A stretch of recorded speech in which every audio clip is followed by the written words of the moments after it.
Nagkaharap na po ang Police Maynila at ang biniktima niya na hinalay niya umano na sa loob pa mismo ng punong tanggapan ng Manila Police District.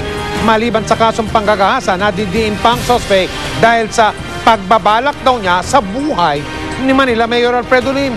Nakatutok si Jong Venerado. Hoy, malangka!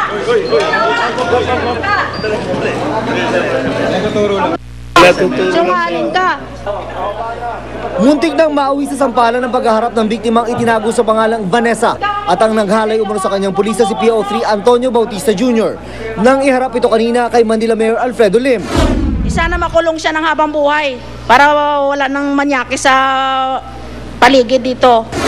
Kagabi na aresto si Bautista sa San Francisco del Monte, Quezon City matapos ang tinatayang 5 buwang pagtatago dahil sa kasong panggagahasa sa isang vendor sa loob mismo ng headquarters ng MPD.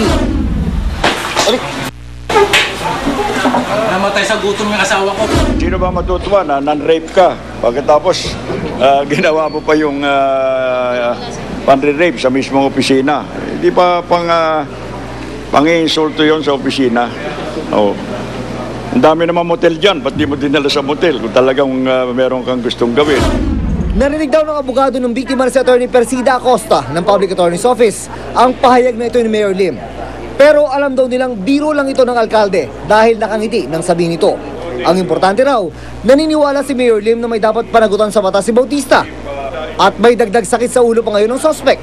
Nadiskubre ng arresting team na plano raw ni Bautista na patayin si Mayor Lim.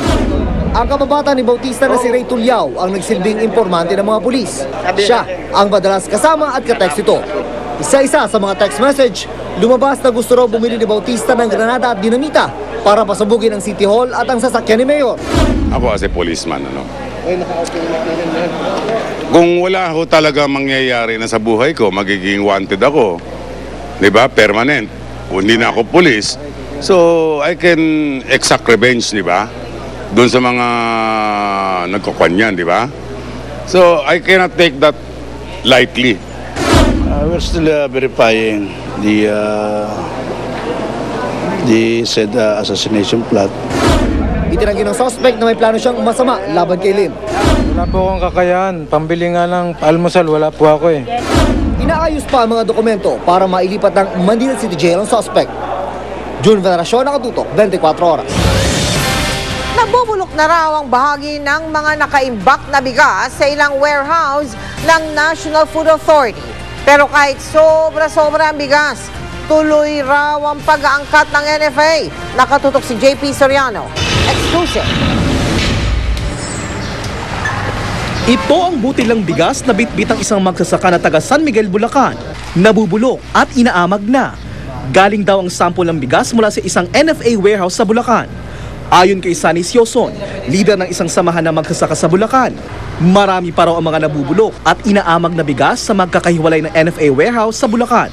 Stock daw ito na inangkat pa mula sa Vietnam noong panahon ni dating Pangulong Arroyo.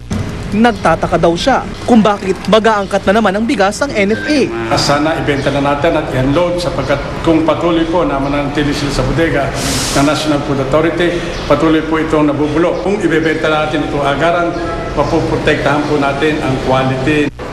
Pero depensa ng NFA, hindi raw basta pwedeng ubusin at ibenta lahat ng stock na bigas ng NFA.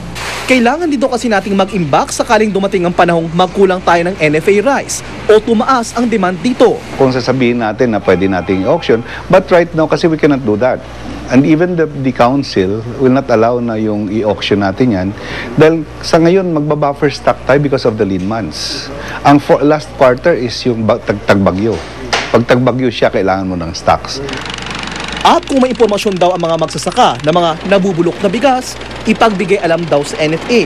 Mahigit 70,000 sako ng NFA rice ang narito sa warehouse na ito sa Quezon City na inangkat ng Pilipinas mula sa Vietnam noong 1 taon. At ayon sa namumuno ng warehouse na ito, 50% daw ng mga sako ng bigas dito ang nakitaan ng sign of infestation o inatake ng peste. Gaya ng mga sako ng bigas na ito, kung saan inatake na ng tinatawag na bukbok. Hindi na namin sinesave yun. Pinopumigate na yun para makure siya. Mamatay lahat yun.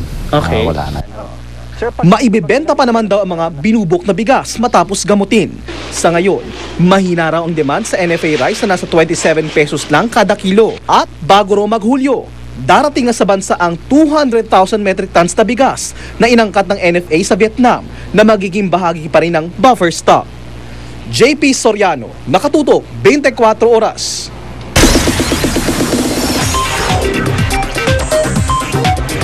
Chika Minute! Humingi ng tawad ang Terminator star na si Arnold Schwarzenegger sa kanyang asawa at mga anak matapos niyang aminin na nagkaanak siya sa dati nilang kasambahay. Sa isang pahayag, sinabi ni Arnold na mahigit 10 taon na ang nakalilipas nang mabuntis niya ang isa nilang kasambahay.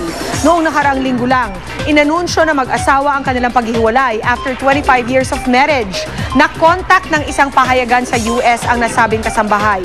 Pero sinabi raw ng babae na ang kanyang asawa at hindi si Arnold ang ama ng kanyang anak. Wala namang komento pa ang kampo ng dating California governor tungkol sa isyung ito. Susunod, ilang modelo na dapa habang rumarampa. Aray, naku! Pangulong Aquino na pipiko na sa pag-uungkat sa love life niya. At Richard Gutierrez nagsalita kaugnay ng pagsita ng MMDA sa kanyang driver sa Commonwealth Avenue.